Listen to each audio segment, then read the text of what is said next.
this for the first time, or maybe you just forgot everything from last week, go on YouTube, watch that to catch back up. But here's a short little summary of our series. We are helping you build your goals so that they will be successful. Okay, so you have these important dreams that you want to have, or that you have these jobs, these careers, where you want to live, what you want to do. You have something that you're aspiring to become. And if it's important to you, then it deserves a firm foundation. So last week we said you need a strong foundation like what this is. This represents God, all right? So we want to build our foundation of our goals into who God is and what God has prepared for us, all right? So that's why our values, which we're going to talk about today, number one, goes into that foundation. It doesn't just sit on top, because it would be flimsy and I can't leave it there, it would fall over. But I want my value to go into my foundation so it can be supported, and then my goal can sit on top of that. So that's the structure that we're trying to build in our lives. So today, we're going to look at our first value. Somebody say value. A value is something that you determine and use to evaluate how well you're performing, right? So a goal that you would have is how you would determine what to do and what not to do. Those are your life values. The important thing about values is you can't just make them up. So don't just think, oh yeah, I've got some values. I never go to bed without playing Fortnite. This is one of my values, my life goals. All right? I never go more than 20 minutes after waking up without eating some Cheez-Its, right? I got to have some Cheez-Its, whatever it is. Those are not values to live your life off of, right? What you want is a value that will help you determine what you should do and what you should not do. So when you have those tough moments where you're trying to decide what to do and what not to do, you'll have that value where you can go back and say, I'm not going to do it because of this value, or I will do it because of this value. And when that value is anchored in what God teaches, it's going to be a good value. So you can't just make values up. But all that being said, I want to make sure that from last week you don't just leave thinking, oh, so if I follow God, then all my goals are going to happen. So my goal is to reach 1 million followers on Instagram. So if I follow Jesus and get saved, he'll let me live that out. That's not what I'm saying. So this is important. If you're taking notes, write this down, or just watch us later on YouTube and record this part. But don't just use God to achieve your goals. That's not what you want to do. Don't use God to achieve your goals. Instead, build and make your relationship with God a priority and watch your goals get achieved. It's a little bit different. Because when you tie into God as your foundation and he's who you're filtering your decisions through and your goals through, all of a sudden you'll see them play out, but it may not look like what you wanted it to look like, but you'll get there in the end. So all that being said, we want to jump right into our first value. We're going to give you 4 values in this series. So your first value that you want to live life with is actually something Jesus taught. And it was when he was quizzed, he was tested. He was just making jokers look silly, and they were trying to catch him in a trap and get him to twist his words and confuse people so they could look at him and say, see, he doesn't know what he's talking about, guys. And he gets tested in a story that we're going to look at here in a moment. And he, in that, is asked, what are the 2 greatest commandments? So if Jesus is saying what is actually the greatest commandment? So if Jesus is saying this is the greatest, we probably should have it be one of our values, okay? So if you brought a Bible, you can turn to Matthew chapter 22, and it'll be verse 36. Actually, we'll skip on down to verse 36, save on some time. But here's what is going on. He's being tested, and this group looks at him and says, okay, what's the greatest commandment? So verse 36 is where we'll pick up. Teacher, which is the greatest commandment in the law? So they're Jewish. They want to make sure they follow and obey the laws, but they're really trying to trap Jesus. And Jesus replied this way, love the Lord your God with all your heart and with all your soul and with all your mind. That's a lot of ways to love God. So love him with all your heart. So those desires that you have, those things that you want to do, that should be filtered through who God is. So if God said, don't do that, then that means my heart, if I'm going to love God with all my heart, I need to make sure that my heart doesn't go that way and I'm going to turn it toward God. So if he said, hey, you shouldn't date that person, you probably need to go ahead and bring the heart over here, because then you're going to end up in a whole bunch of Ben & Jerry's and just chocolate bars on chocolate bars, a lot of tears and tissues. So just go ahead and, get aligned with God. It also says love him with all your soul, with all your spirit, with everything that you are, right? So love God with all that. And lastly, love him with all your mind. Spend time thinking about God. Spend time studying God's word. So the way that you can love God is this right here. So if you've ever wondered, read his word. It's like having a best friend or someone you're dating. Read their text messages. So the Bible would be your text from God. So don't leave them on read, right? Read it, and then respond through prayer. So read God's word, pray with him, spend time talking to him. And if you think, well, yeah, I pray before I go to bed. I say, thanks, Jesus. Good night. And that's it. Imagine if that's all you said to the person you're dating or to your best friend. Hey, Joseph, good night. That's it. That's all you ever said. I don't think your guys are friends anymore, right? So you want to have a relationship with God. That means reading his word and, of course, praying with him, having a conversation with him throughout the day, right? Having a conversation and being personal with God, opening up to God. And the third thing you can do is obey what he says, right? You have a great relationship with your friends, with your parents, because y'all listen to each other, right? Sometimes. But that's how you have a good relationship. But obey God's words. That's how you can love God. So here's why I think it's important that you love God. First off, Jesus said to, all right, so love God. And here's another reason why.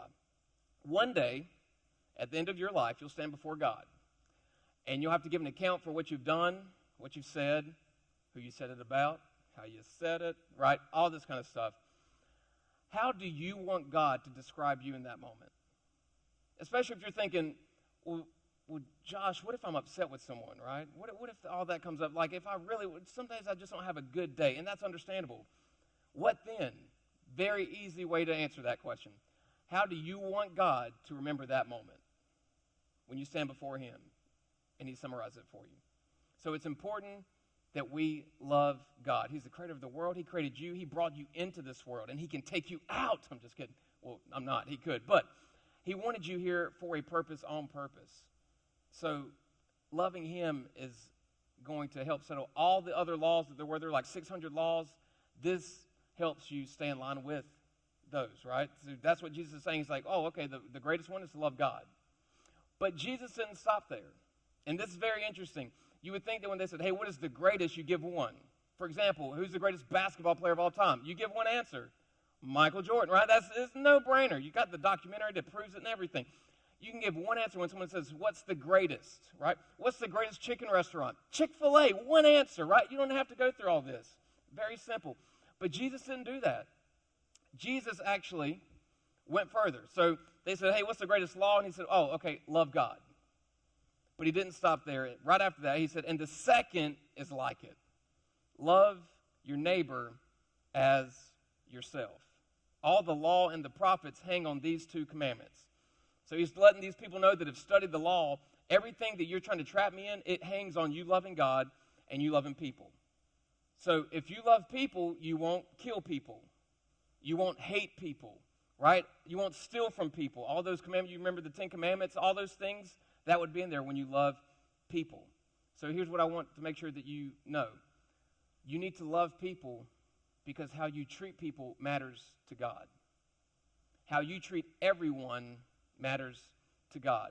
Even when you think that you're just picking at them to have some fun and y'all are friends and it's okay, that's not okay. How you treat people matters to God because they may laugh to you and about it right then, but when they go home, they're not laughing. On the inside, they're not laughing, and you had something to do with that. And one day, you'll be before God, and he's going to want to talk about the time that you said that comment or those comments about that person because when he sent his son to die on the cross, he sent him to die for you and everyone around you. So how you treat people matters to God. Well, Josh, what if they upset me?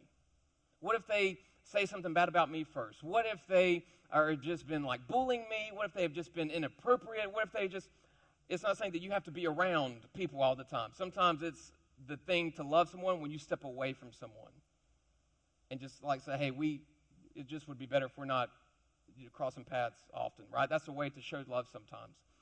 But again, I want to ask this question. If you have someone that's like a point of conflict for you, how do you want God to remember the way you handled that? And that can help you sum up how you should respond. Because the thing that I want to hear at the end of my life when I'm before God, and he sums up how he describes me, I want him to say, Josh, you loved me and you loved people. You help people understand and grow in their relationship with me. Welcome home. That's what I want to hear. I'm scared that I could do something that would push someone away from their faith in God by how I treat them. If I just respond because you've upset me and I want to respond and I claim to go to squad, I claim to be a Christian, I'm on the praise team, right? If that's you and people know that you're a Christian and then you treat them rudely, hatefully, with disrespect, with no love, you're letting them know this is what God's about. So one day you'll have to stand before God and explain to him why you thought that's how he wanted that person to be treated. So the question I want you to answer tonight before we go is this. How do you want God to describe you? When you stand before him, that time's come. I don't know when it'll be, right? So it could be at any point. You could be like just overdose on Fortnite or something. I don't know. But you're standing before God, and he's going to describe you. How do you want him to describe you? The way that I want him to describe me is that he realizes I had a foundation, and because he taught it, he knows that there was a foundation built on him. And I can say, well, God, you taught me to love. You taught me to love you and to love people. And maybe you're new to squad and you didn't know this, but our logo, that's what the guardrails are for. Those are guardrails. You might call them slash marks. And a couple years ago, after a message, I said, hey, guys, I want you to go home and on your social media accounts, put the guardrails around your name to let people know that when I go to make a decision, it's going to be between loving God and loving people. If I'm ever going through a difficult time and I don't know what to do, I don't know how to respond, I'm going to think which option helps me show love for God and love for people. And some of y'all still have them up there. It's pretty cool. I'll see them sometimes. I'm like, man, shout out to you. Way to do it. I don't know how you're living it, like if you're actually doing it or not, but you still have it up there, so it's really cool. But when this is one of your values, this means that you're promising you, but before God, like, God, I'm going to make this a priority. You're going to be a priority in my life. And I've got goals, but I want to anchor this value in your foundation so that when I come into trouble, without just responding, I'm going to think, how can I love God in this moment, and how can I love people? So, for example, let me give you a quick example. Let's pretend that you've gotten into an argument or been lectured by your parents recently. Just a shot in the dark. I don't know if this has happened to anyone. But if you've been sitting there and your parent says something and you know that you could use that point that they just made to twist it because of what they said last time and how it's not fair because of this, and you want to respond back and disrespect them, right in that moment you could think, God, how can I love you in this moment? Well, he also said, honor your parents. And we'll talk about that in a couple weeks. So first off, I shouldn't respond with my lecture back to prove my point. So I'm going to love God, and then I'm going to love people and love my parents by how I respond to them. And that's why even to Lennox, who is 2 years old, I look at him and I say, yes, sir. Yes, sir. No, sir. Because I want to teach him that as he grows up, he treats everyone with respect.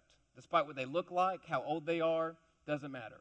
You love God, you love people. Those are the two greatest commandments. So it's going to be a value that I live on, that I prop up all that I want to do. So if I want to achieve something, right, I'm going to make sure that along the way I love God and I love people. I'm going to treat them the way I would want to be treated. Josh, because they deserve it? No. None of us deserve to be treated with love. Because we've disrespected some people. We've hated some people. We've shown hatred toward people. We've messed up. We've made some mistakes, especially to God. But he showed love. So I want to be like him. So I'm going to love him because of what he's done for me. I'm going to love people because people matter to God. And at the end of it all, when I stand before my Creator, I want to make sure that I have a firm foundation in everything I've achieved. And I can start by saying, God, I did my best to love you, to love people. And when he describes me, he can say, Josh, you loved me. I could tell because you read my word. You tried to do your best to live it out in your life and be an example to other people. And you loved other people, even when they maybe didn't deserve it, even when they disrespected you, even, you still loved people. Welcome home. That's the best way I could describe you. But that's my story. I don't know how God is going to describe you. But tonight you could change it. Despite what you've done in your past, that's how his love and his grace works. Tonight I want it to be about you making the decision to make God a priority in your life. That I'm worried that you may think more about what other people think of you than what God thinks of you. And if that's the case, this isn't what you're building. If people matter more, then I would need to scratch this out, right, on the bottom here where maybe eventually we'll put God. I got to work on building that. But this wouldn't be God as your foundation. This would be people. So you've already got your whole system messed up if you think it's more important what people think of you than what God thinks of you. But tonight I want you to consider, what does God think of me? How does God describe me right now? And is he even a priority? Do I love God? Do I love people? So I want us to close in prayer.